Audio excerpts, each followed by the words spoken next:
Hi, welcome to my channel. Today I would like to talk about something that I've noticed watching several videos made by professional YouTubers or hobbyists like me. Uh, Something that has been usually neglected or usually seen in those videos. So I'm not talking about any tools or anything in particular, I'm just talking about safety, especially fire extinguisher. This is not a sponsor. I don't have sponsors. My pocket is my sponsor. Yeah. I bought one of those a few days ago at Walmart. You can find these fire extinguishers everywhere. This is a pair of 5. That means it's a 5-pound fire extinguisher. 5-pound load, not the whole extinguisher. The whole extinguisher is more than that, of course. This is a powder extinguisher. Is different from there are lots of different type of fire extinguishers on the market. I'm not gonna talk about all the possibilities. This is not the purpose of this video. My idea today is just to aware woodworkers in particular about potential fire hazard in their small shop, especially in small shops. If you have a business, if you have a big shop, you will have already have to meet certain requirements. So usually those are covered, but for the guys, you guys like me, doing this kind of stuff in your own shop, in your own garage, you don't have this kind of control. So it's on you guys and on me to take care of what we have and take care of our safety. So long story short, I bought this.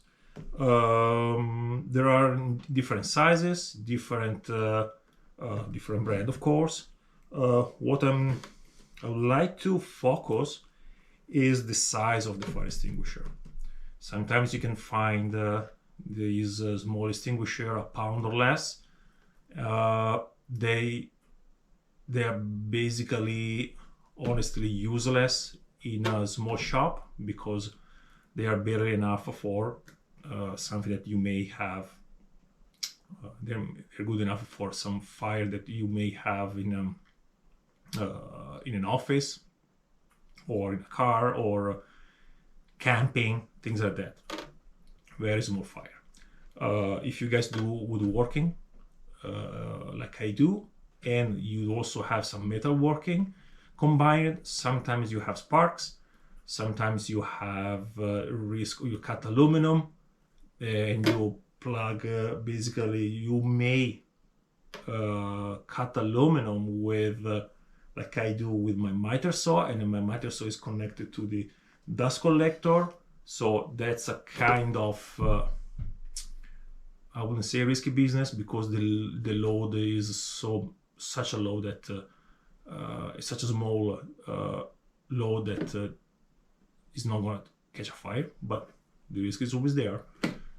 Another source of fire in a small shop like this could be because of electrical devices in general, heater, table saw, any sort of electrical device, battery chargers, for example. I have 2 smoke detectors, one on that wall and one on this wall beside me.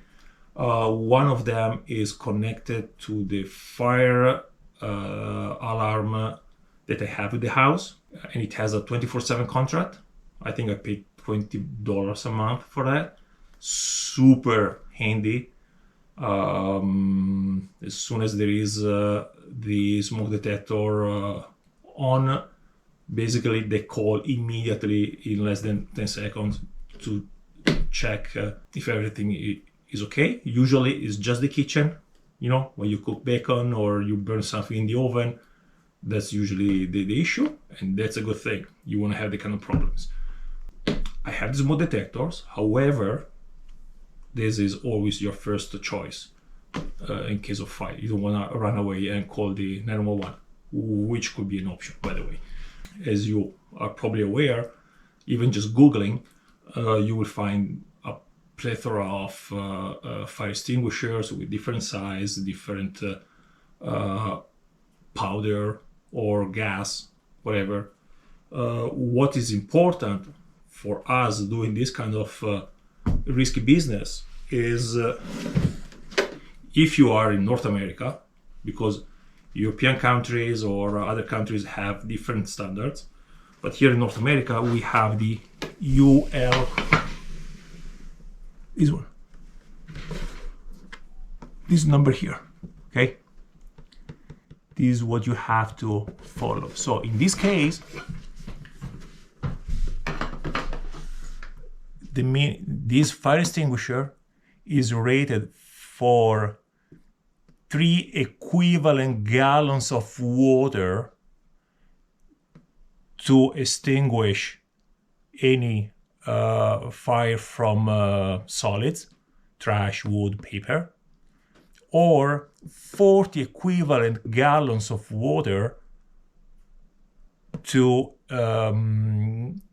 basically kill a fire made from liquids, inflammable liquids. Of course, there is no number for the electrical because there is no, you don't use water for electrical equipment, you know, it makes sense. This is a powder fire extinguisher. There is a special mix of powders that I honestly don't care as long as it works. It's source certified. What you guys want to consider is this. It doesn't really matter the size, even though I will never go less than 5 pounds or 2 kilograms. You want to have this number as big as possible. 3A because it's the equivalence in gallons of water. So 3A means that you can dump, if you think about having a fire, okay, if you think that you can kill this fire with 3 gallons or 12 liters of water, this is going to be okay. If you think that probably because of your machine, you probably have a big dust collector or something like that, you want to have something bigger than this, okay? Or more than one fire extinguisher. I'm okay with just one. It's my shop is a 12 by 24 shop, so I'm good. Typical question is, okay, I have my new fire extinguisher, where do I put it? In my opinion, because of the size of the shop, as you can see, very tiny, that's my dust collector. So that's where I expect, more likely expect to have a fire. It's going to be in the corner. I have this barn door, but it's usually locked for winter. It's kind of cold here, so it's minus 16 right now, Celsius outside. So I keep this door locked for the whole winter, the whole season. And the only access is this door. So for this reason, I have my fire extinguisher right here beside the door. Okay, hanging from the wall. By the way, the bracket comes with the box. And this is the fire extinguisher. There is a pressure gauge that tells you basically if everything is okay, if you need to charge it or not. I don't think you will ever have to do anything on these fire extinguishers. These are basically maintenance free. And what I've done, the only thing I've done on this fire extinguisher is writing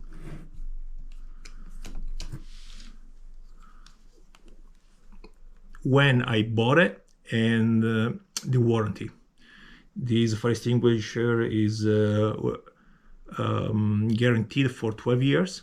So this is just a note. So if I don't have to use this fire extinguisher, I know that in February 2035 I may have to replace this thing. As I was saying, These fire extinguishers have no maintenance. However, I use it to deal with fire extinguishers many years ago, more than 20 years ago.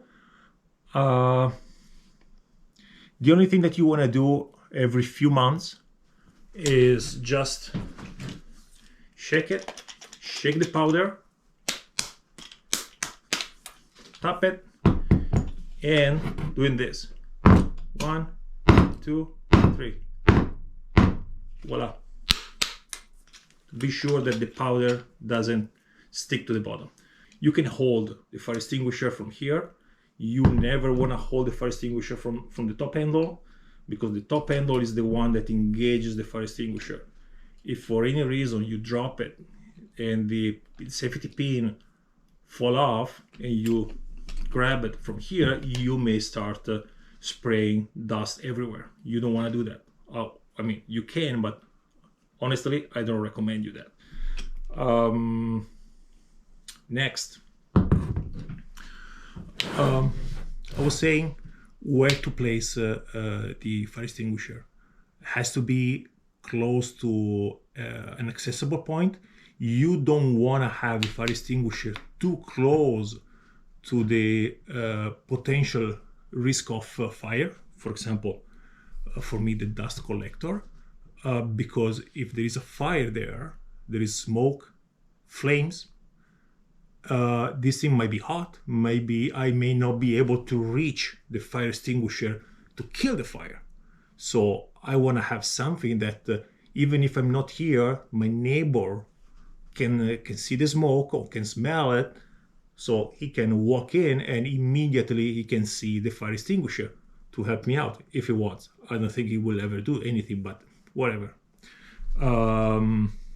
So has to be easily accessible by anybody, not too close to where you guys expect to have the fire.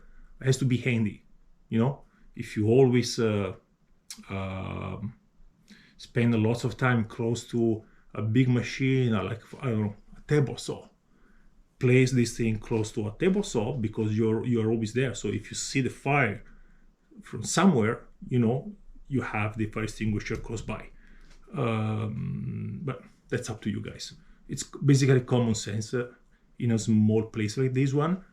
Again, when you have a business, you have the safety or the fire commissioner or any sort of entity or organization in your country that will tell you what to do with those fire extinguishers. How to use the fire extinguisher? It's written here on the box. For us, it's written in French and it's also written in English. How handy. Long story short, you wanna spray the powder at the bottom of the flame. You don't want to spray the powder on the flame because it's just gonna go anywhere. So because it's just gonna go everywhere, and you're not painting your shop with powder. You're just trying to kill the fire. So you wanna shoot at the source of the fire. I think there is a technical term, but it doesn't come to my mind right now. If it is the engine that is burning, I will shoot at the engine, not around, of course, as long as you can. You don't want to be too close, because when you blow the powder, you could have sort of smokes and powder and such going towards you. So it's not recommendable. Stay about, they recommend 3 meters. My old life, we used to stay at 1 meter or 3 feet from the source, but that depends. I don't know if there are minimum requirements in the place that where you're watching this video from. Just Google or ask. Usually you want to stay around between 1 meter or so, not too close, okay, because it's also hot, it's a fire, but not too far, because if you are too far from the fire, like, I don't know, 15 feet, this thing will just fall on the floor and will not do anything. Which is, by the way, the reason why I strongly suggest nothing smaller than this for a shop. If you have a small fire extinguisher, like 2.5, 3 pounds, something like that, they are basically useless unless you are a skilled and trained fire extinguisher operator, so you know how to kill the fire even in a few seconds with swiping a couple of times the fire extinguisher, and you may be good even with just a 2 pounds fire extinguisher. The majority of us don't have that kind of skills. You may also freaking out because there is a fire, or it's not a safe situation, so you want to have something extra, because the moment that this fire extinguisher is gone, is empty, you're done. The only option you have, if you didn't if the fire is not dead, you have to run as fast as you can and call the 911. That's it. You have no other option. I hope you guys enjoyed this short video. If you did like this video, please like it, push the button, and subscribe. That will really help me morally more than financially, but it's all I need. Thank you. Bye.